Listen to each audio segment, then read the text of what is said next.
खुलुमबाय स्टुडिय'आव दं आं उदांस्रि मोसाहारि बड'लेण्ड डिजिटेल जार्नालिस्ट एस'सिएशननि गाहाय नेहाथारि राकेश रामसियारि बिथांनि दैदेननायाव दिनै बतझर जिल्ला बड'लेण्ड डिजिटेल जार्नालिस्ट एस'सिएशनखौ दाफुंनाय जाबाय।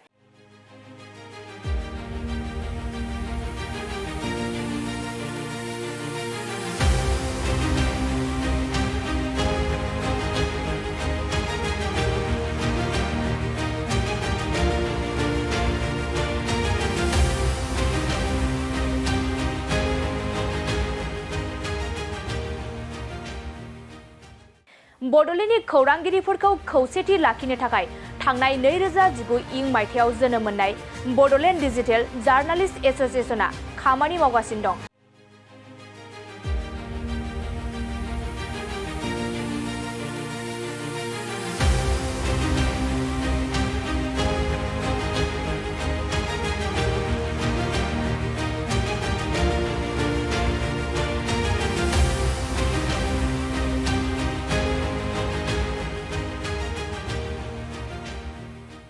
आसामनि गुबुन गुबुन जिल्लाफोराव जिल्ला दाफुंनाय बायदि दिनैबो क'क्राझार जिल्लानि सिङाव थानाय बतझर जिल्ला बड'लेण्ड डिजिटेल जार्नालिस्ट एस'सिएशन दाफुंना होनाय जाबाय। बे बतझर जिल्ला बड'लेण्ड डिजिटेल जार्नालिस्ट एस'सिएशन दाफुंनायनि थांखियानो जाबाय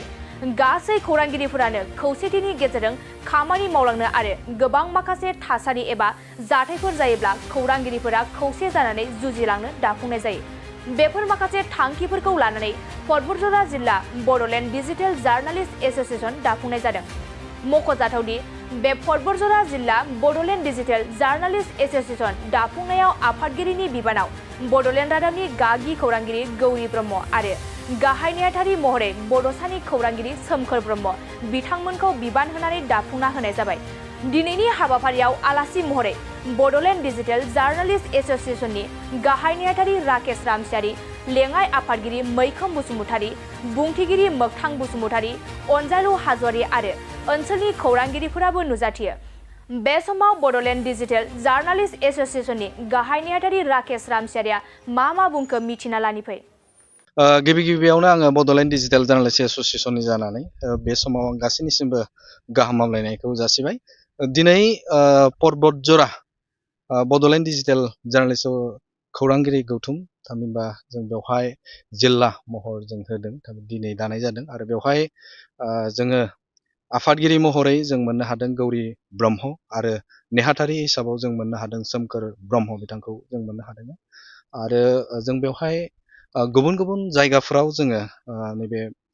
बड'लेण्ड डिजिटेल जार्नालिस्ट एस'सिएशन जों बेखौ दाफुंबाय थानाय जादों। थांखिया बेनो जे जोंनि खौरांगिरिफोरा खौसेथि जों जानांगौ, खौसेथियै जों खामानि मावलांनो थाखाय बे दाफुंनाय थामहिनबा जोङो खौरांगिरिफोरखौ मोनसे प्लेटफर्माव लाबोनानै जों खामानि मावनो थाखाय जों ओंखारदों आरो बेवहाय जोंना गोबां बिदिनो केसफोर जोंनाव फैयो जायफोर केसफोरखौ जोङो फाइट खालामनो थाखाय जुजिनो थाखाय जों खौसेथिनि गोनांथि जायो। बेहाय बैफोर थांखिफोरखौ लानानै जोङो दिनै बे नैबे बतझर जिल्ला बड'लेण्ड डिजिटेल जार्नालिस्ट एस'सिएशनखौ जों दाफुंनाय जादों आरो बेनि अनगायैबो जोंनि गेजेराव माखासे खौरांगिरि जे गोदान दिहुनजानाय बा दिहुनबाय थानाय दा बैफोरखौ जोङो कन्ट्रल माबोरै खालामनो हायो बे जोंनि गेजेराव जावरिखांनाय फैदों। जोबोद मोजां बेयो, नाथाय बेनि अनगायैबो बा बेखौ नोजोर बोनानै गुबुन गुबुन जायगाफोराव जों नुनो मोनदों जे गाव हारसिंनो खौरांगिरिबो, बे मानसियानो एडिटरबो, बे सुबुङानो गावनि एंकरिंबो खालामो। दा बेफोरखौ जोङो माबायदिहाय जों कन्ट्रलाव खालामनो हागोन, मोनसे लेभेलाव जों लाबोनानै बेखौ निउज चेनेल बायदि माबायदि रान खालामहोनो हागोन, दा बैफोरखौ जोङो थांखि लानानै जोङो बे गौथुमखौ जोङो दानाय जादों। थांनाय 2019 मायथाइयावनो जों बे गौथुमखौ दानानै जों खामानि मावबाय थादों। सम एन्ड थासारिखौ जों नायनानै बेखौ जायगा जों जिल्ला दाफुंनाय, बे दाफुंनायाबो जोंना सोलिबाय थादों आरो दिनैबो नैबे बतझरावबो जिल्ला महराव जों महर मोनहोनो हादों। आं आसा खालामदों जे बिथांमोना जे बे ओनसोलनि बतझर ओनसोलनि जे गोदोसोना थानाय माखासे इनफरमेशनफोरखौ, गोदोसोना थानाय माखासे जारिमिनफोरखौ बिथांमोना रायजो राजाफोरनि गेजेराव रायजोनि जे लुबैनाय रायजोफोरनि माखासे माने खामानिफोरखौ जे सरकारनिसिम मोनहोनायाव बा सौहैनायाव नैबे प्लेटफर्मनि गेजेरजों डिसिप्लिनै जे लांनानै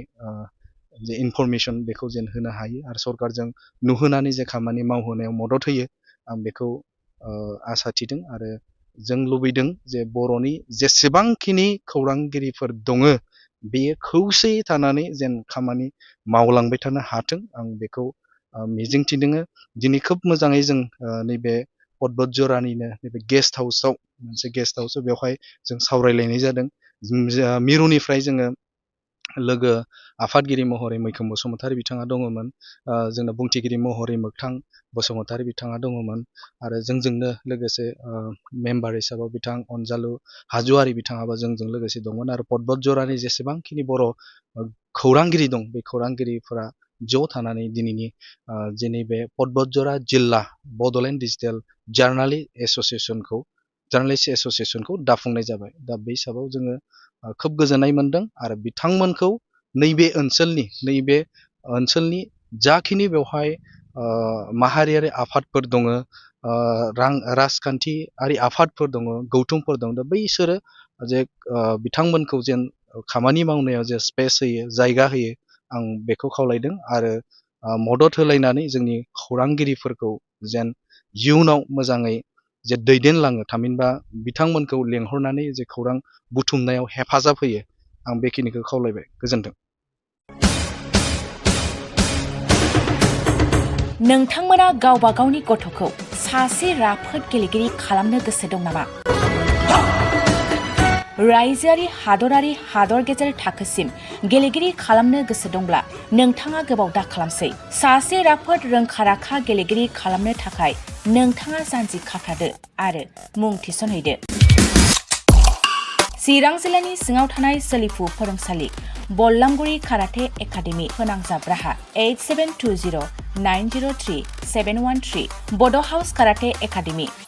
दलाइगाव फोनांजाब राहा 6900451157 बेंटल काराटे एकाडेमि फोनांजाब राहा 9678041226 बिरनगाव काराटे एकाडेमि फोनांजाब राहा 6901341656 आरो दालिगाव काराटे एकाडेमि फोनांजाब राहा 8720903713 बैफोर मख'नाय सोलोंसालिनिफ्राय सिगांनिफ्रायनो रायजोआरि हादरारि हादर गेजेरारि थाखोनिफ्राय बान्था मोननो हानाय सोलोंसाफोर मोननो हाबोनाय सोलोंसालि बे मख'नाय फोरोंसालियाव रोंगौथि गोनां फोरोंगिरिया फोरोंथाय होनानै नोंथांनि गथ'खौ सासे राफोद गेलेगिरि सोरजिनायाव मदद आरो जाफुंसार खालामगोन। अब्ला मानोथो गोबाव खालामनो थाबैनो मुं थिसनहैदो।